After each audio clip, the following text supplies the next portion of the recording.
একজন খুবই উচ্চপদস্থ সরকারি কর্মকর্তা, তিনি তার ফেসবুকে প্রায় আমাকে নিয়ে একটা পোস্ট লেখেন, আমি কতটা ব্যর্থ এটা বোঝাবার জন্য।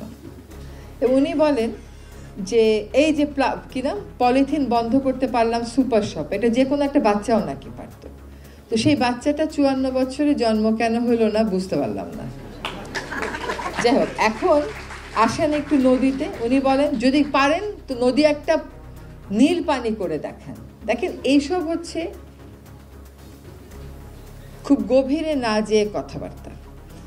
আমরা যখন ঢাকা শহরের 4টা নদীকে দূষণমুক্ত করার কথা বলে যাচ্ছি এবং উন্নয়ন সহযোগীরা এগিয়ে এসছে, তারা কিন্তু আমি বলবো ওনাদের নিজেদের যে প্রথাগত কাজের পদ্ধতি, তাদের যে আমলাতন্ত্র, আমাদের জোরাজোরিতে সেখান থেকে বেরিয়ে এসে বলতেছে ঠিক আছে যাও, তোমাকে আমরা একটা নদী পরিষ্কার করার টাকা দেব, সেটা হচ্ছে তুরাগ নদী।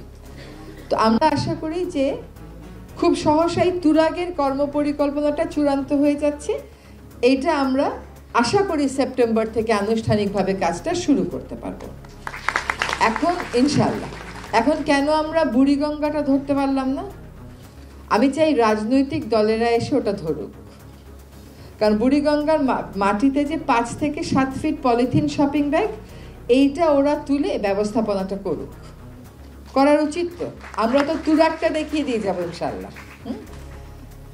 বুড়িগঙ্গাটার আমরা এমন অবস্থা করেছি যে এইটা যে কেউই হাত দিতে ভয় পায়। হ্যাঁ, এইটার এই পলিথিন তুলবো, পলিথিন কোথায় রাখবো, সেটা কেমন করে আমরা আলটিমেট ডিসপোজাল করব, এইটার জন্য যে সময় দরকার, যে পরিকল্পনা দরকার, তার ব্যাপ্তি অনেক। ফলে আমরা তুরাগটা ইনশাল্লাহ শুরু করব। বুড়িগঙ্গা, তুরাগ, বালু আর শীতলক্ষা, এই 4টা নদীরই কর্মপরিকল্পনা আমরা করছি।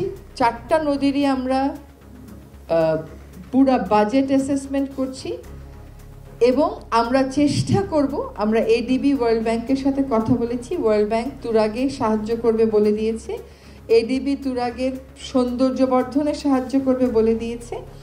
আরেকটা হচ্ছে বাকি কয়টা হয়তো আগামী বছর জুনের আগে হবে না, তো আমরা কাজটা শেষ করে দিয়ে যাব। পরবর্তী সরকার এসে নিশ্চয়ই it will not be anything difficult for them or no extra work for them, ওনারা খালি will get into the agreement. আমরা বাকি কাজগুলো এগ্রিমেন্টে যাওয়ার, কে সাহায্য করবে, এগুলো করে দিয়ে যাওয়ার আপ্রাণ চেষ্টা করব। বাংলাদেশের 64টা জেলা থেকে 64টি নদী পরিষ্কার করার কর্মপরিকল্পনা আমরা এনেছি। আমার বিনীত আবেদন, দক্ষিণ সিটি কর্পোরেশন, উত্তর সিটি কর্পোরেশন, দয়া করে ময়লা পোড়াবেন না। You are giving extremely polluted, additionally polluted air to the people, যেটা ইনহেল করলে লাং ক্যান্সার হবেই হবে, এটা থেকে কোনো মুক্তি নেই, এটা করা যাবে না। এবার একটু আসি যে আপনাদের ব্যাপারে, সংগঠনের ব্যাপারে একটু বলি। একটা কথা হচ্ছে কি, সৎ থাকা, সৎ, নিজের কাছে নিজে সৎ থাকবেন।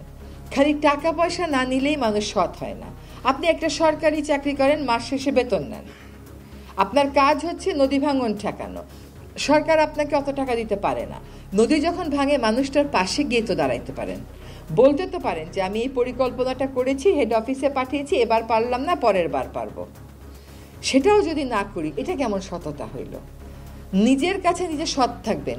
তরুণ নেতৃত্বের ব্যাপারে যেন আর্থিক অসততার অভিযোগ কেউ তুলতে না পারে।